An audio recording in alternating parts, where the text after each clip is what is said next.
we're going to start from the FCT, that's the Federal Capital Territory, where the minister Nyesom Wike has announced his intention to seek presidential approval for the establishment of Directorate for Women Affairs in the region. We're starting with the FCT. The minister in recent times has been coming up with initiatives. They call him Mr. Project. That's his nickname, aka Mr. Project. When he was in Rivers State, he was renowned for embarking on several projects, and he's living up to that reputation. Last week, he had to give an instruction for the rail line to be reconstructed so that it will be in use. And now this time around, he's coming up with an initiative for women empowerment. We talk about women inclusion in government. Let me start with Dauza. Women inclusion in government. Wike is saying there's a need to empower women, to give them more slots, to bring that equity that is required in political space. Yeah, I think the debate has been on. I want to also see it from the point of view of the president's ability to properly communicate his vision of things he wanted. You remember at the inaugural address, the president has said that his administration will prioritize women and youth, and we see how to drive them into the space of governance. And so what the Minister of FCT is doing is saying the president has made a promise, and we are going to make sure that that vision which the president has cast come to reality. And that for me is quite heartwarming. And don't forget that we are still struggling to get to the Beijing action of 35% of women representation in public offices. We need to fast track and then, of course, see how we can encourage more women to participate and then bring in on board in terms of leadership, compassion, which is very critical for a leader to succeed.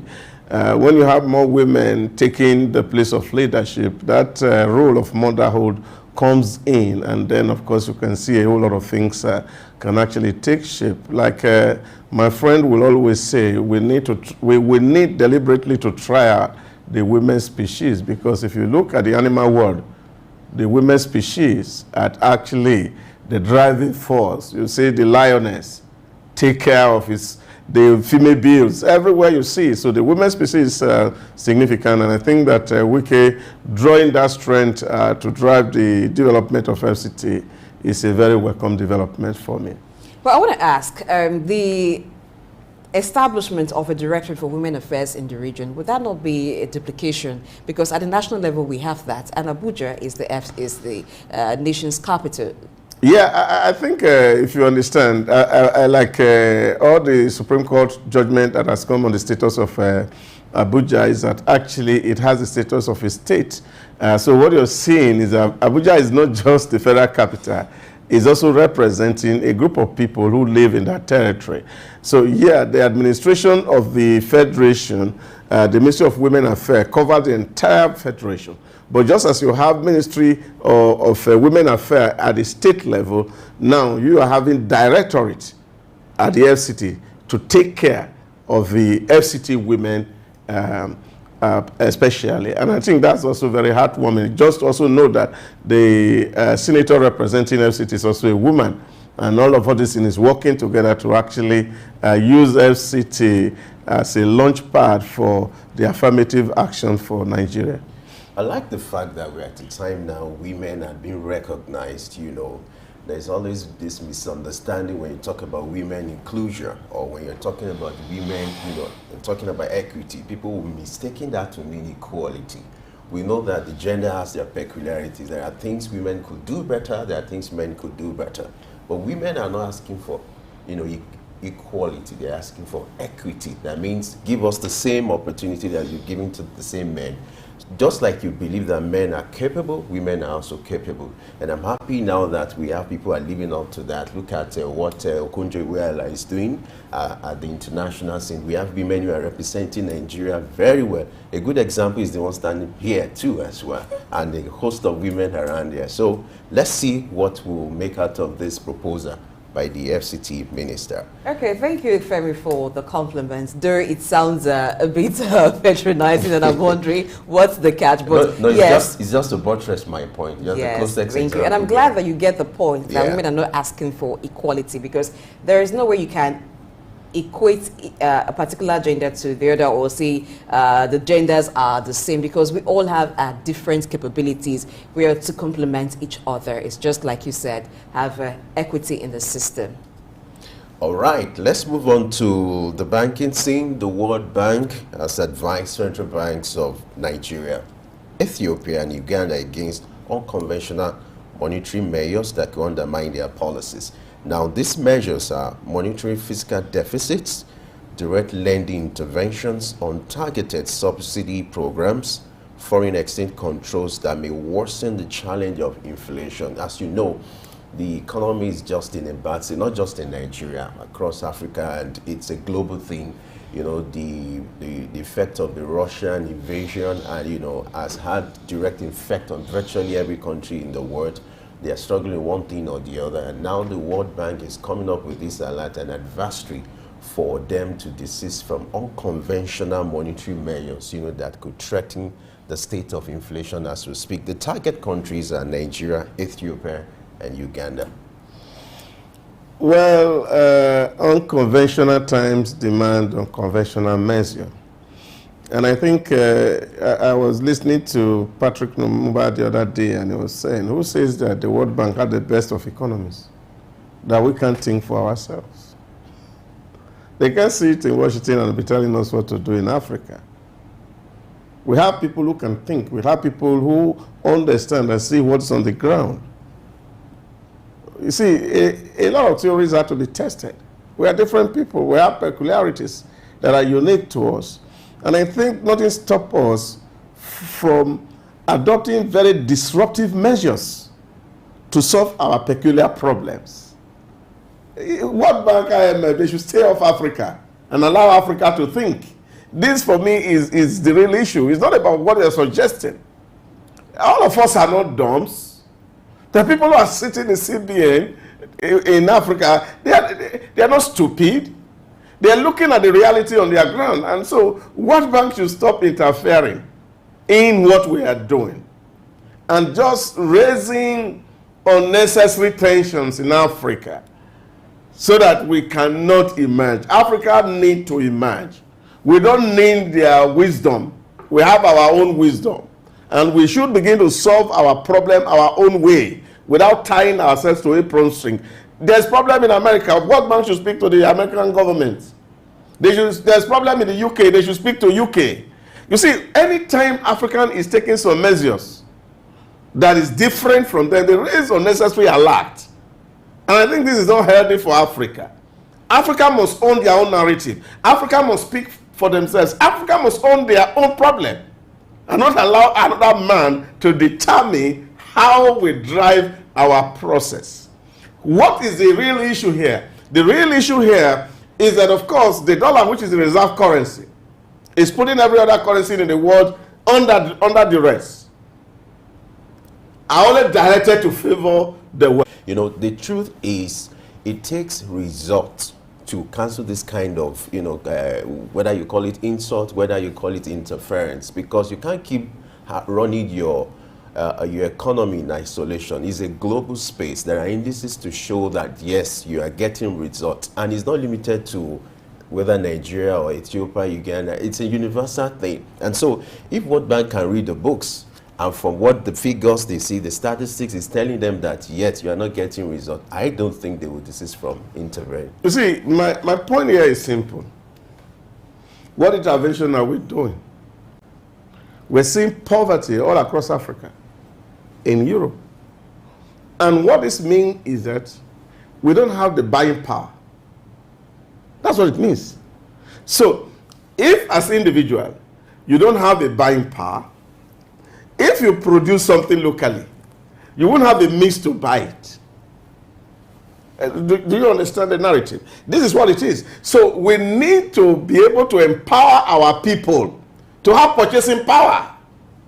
This is what interventions are supposed to be meant for, so that we can oil the wheel of the economy. So what is that our goods cannot access Western countries as we speak. So if they cannot access Western country, at least let us consume what we are. And if we must do that, then our people must be empowered to be able to do that.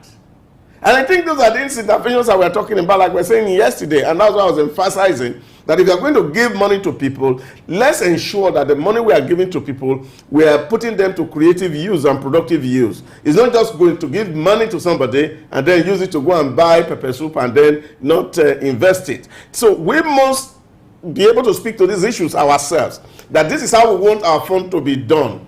Give money to people, let them start businesses, let them employ people. Let's take people out of poverty through productivity. And I don't think, and I don't see any, what is inflation? Who defines it? We are talking about inflation, that you have too much, either you have too much goods, too much money pursuing too few goods. This is what we're talking about. Okay? So if we put money on the system and we create goods that we can consume or even sell to our brothers and sisters in the neighboring countries, this is welcome. This will stimulate growth. I was saying the last time, after the Second World War, when Marshall came up with a program for the recovery of the entire of Europe, part of the issues that were put on the table at that time was how to stimulate the economy of Europe. Grants were sent, loans were brought into Europe. Europeans were advised to come together and trade among themselves to stimulate that growth. That's what Africa needs at this time. A kind of a Marshall Plan for us to be able to stimulate our development. And so for them to tell us, oh, if you are giving money and you are spending money on your people, it will stir up inflation. For me, I don't think it's an advice that African leaders should heed. Well, I do not think that World Bank is wrong by saying, giving some advice. Well, we may look at it as World Bank interfering, but like Femi said, we do not seem to have gotten it right by ourselves, and that's why there's room for them to still interfere. The what they have done in the time past, where has it led us to? That's the question. But we have because they have been here. They have been telling us, do this, and government has been pursuing their policies. Where has it landed us? It has only kept us in poverty. Let Africa think for itself.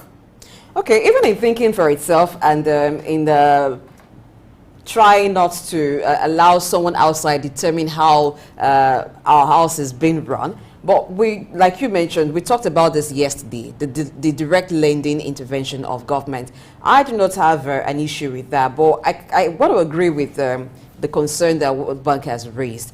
It's not just about lending. What is the lending channeled into? Because for real, if we continue in that way and do not really structure the way government is lending, and the lending is looking like grants, it may result to what World Bank is warning, which is increased inflation. In fact, part of what the World Bank is talking about, the issue of subsidy, untargeted subsidy programs. What Nigeria used to have before now looks like that, whereby you don't even know who is obtaining subsidy, who is for. You just release the money and then you don't understand if the purpose is achieved. But with what has been done in the recent few months, it's looking like a well-targeted program whereby subsidy has been scrapped, And if, like I said, I agree with him, our problems are local and then we need to come up with homegrown solutions. But as long as we don't prove our worth. No, but you see, this is a point I'm making. Even against Supreme Court ruling, we read in the bulletin this morning, Biden still cancelling students' loan in the US against Supreme Court ruling. What is World Bank saying to Biden? The point I'm making here, and this for me is fundamental, Africa must own its own narrative. We don't need voices from the margins or elsewhere to tell us what we can do to run our... And I think we have come of age as Africans to be able to think for ourselves. We don't need a white man to think for us. That's the point I'm making. You see, there's something that really get me upset sometimes. I say to people, even our own local, for example, medicine, industry. We destroyed for them. Don't forget, these people are representing interest, and that interest is not African. Even though you have Africans running those institutions, those Africans has been indoctrinated to represent the interests of the West.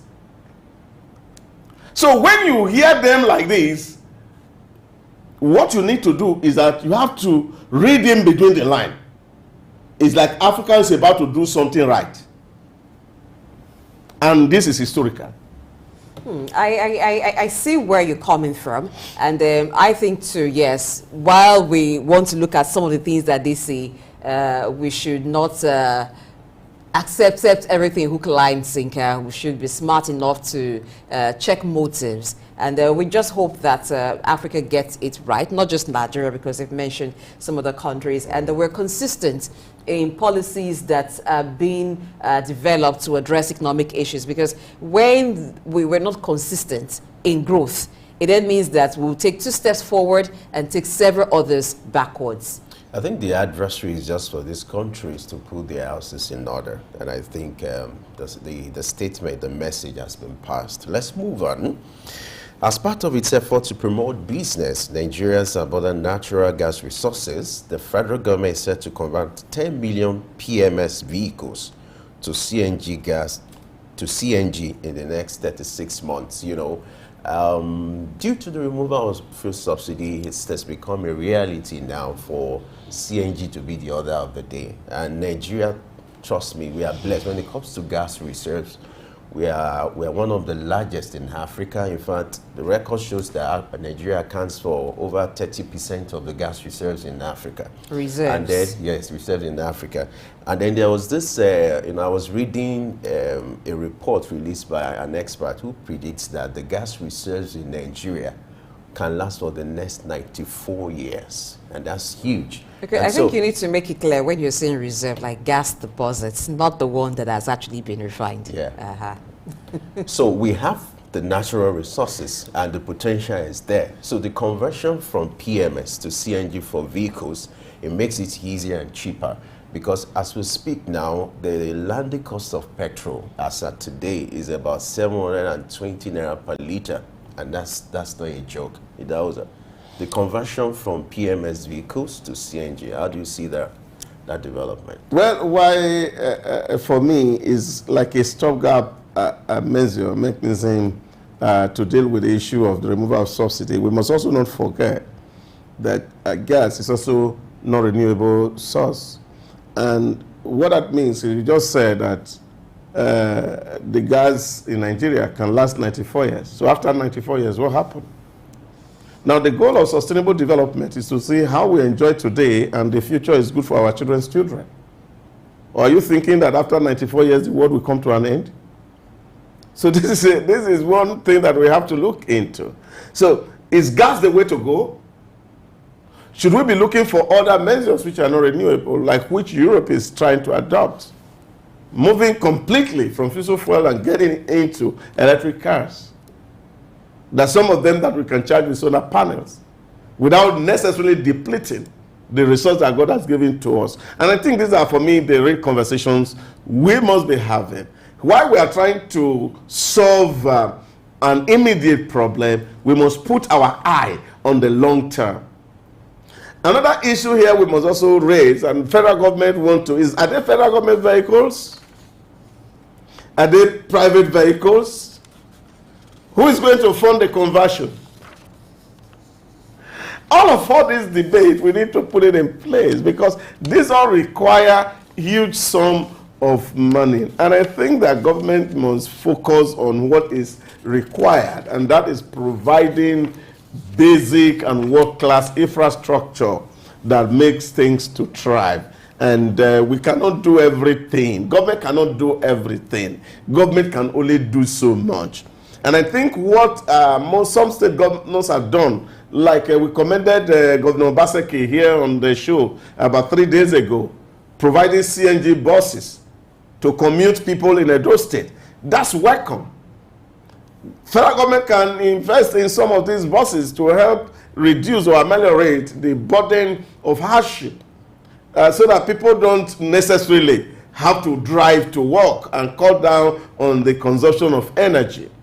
But when you want to take on that responsibility of conversion, you put it in some huge resource. So we need to fix the road, we need to make it work, we need to have good schools, we need to have good electricity, and I think government should focus itself more on this basic, which of course will go a long way in reducing the hardship that we face.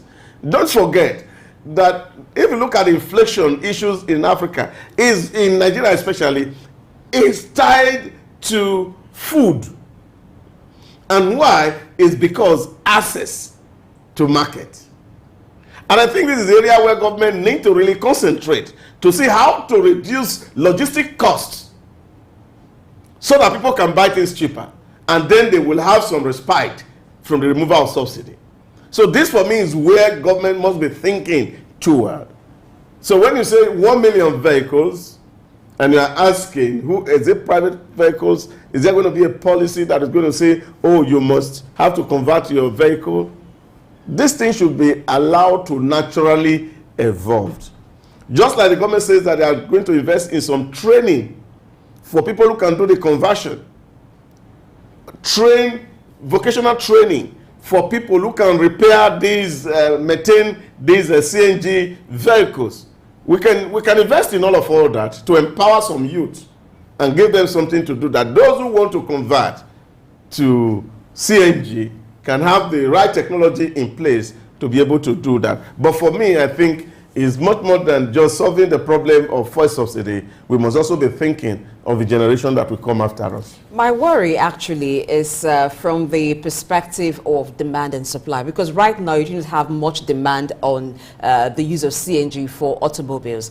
By the time you have lots of vehicles converted that, I want to use the example of domestic gas. When many persons were not using domestic gas, it was very cheap, even though that's not the only reason we have an increase in the price of cooking gas. But when you have a lot of people now demanding for CNG, the prices will also go up. So it's, at the end of the day, brings us to a situation that is close to what we have with petrol. So it doesn't necessarily solve the problem. And you talked about gas deposits. What about the refining? Is it going to be refined here or going to be imported? And you have a high demand for it. So it doesn't really solve the problem. As at 2021, the cost of converting a petrol-run car to a CNG was put at 240,000 naira. How many persons can afford that, considering the inflation rate right now and the changes in the cost of goods and services? So it's looking like a luxurious alternative. That's the way I see it. All right, before we wrap up, let's get to Dubai. We need to visit Dubai. And the news... It's a place to be. The news coming from there says the Road and Transport Authority has reduced the process of obtaining professional passenger transport driver permits from 24 hours to immediate issuance. You know, rather than waiting for 24 hours driver's permits, now it's immediate. Once you make your request, you get the approval. I'd like to take that to Deputy Hausa. Well, I think it's something we have to learn from. I particularly had applied for my driver's license since March or May. Since March. And up to now, I have not seen the license. Wow. And that's to tell you how poor our system is. You see, like I said some time ago, in the UAE, the whole goal is to see how to bring the government to the people. Because the UAE had come to that conclusion that if we are servants of the people, then we must go to the people and not the people coming to us. And that's why a whole lot of government offices in the UAE are shut down, are converted into business houses, because government must get to the people. And they ask themselves that question: is it possible for us to serve our people for 24/7? And people say, oh, well, it's not possible. And some say, oh, it's not done anywhere in the world. And then, of course, the king of UAE said, if it's not anywhere in the world, then it must be done in the UAE. And therefore, all government services are on the website.